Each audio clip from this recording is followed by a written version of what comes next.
Hello friends, in today's video I'm gonna be walking through how to delete a Squarespace site. But before getting started this video, make sure to subscribe for 1 minute. From your main menu, click on settings and select billing.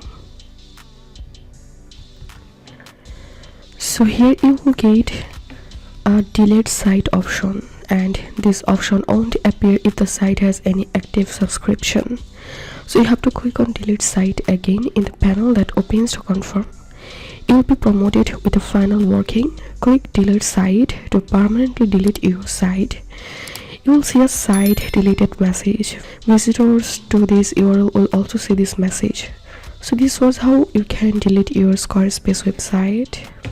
If you think to see more Squarespace videos, please check the links in descriptions. If this video helped you, give a thumbs up and please consider subscribe to How to 1 Minute. Thank you for watching.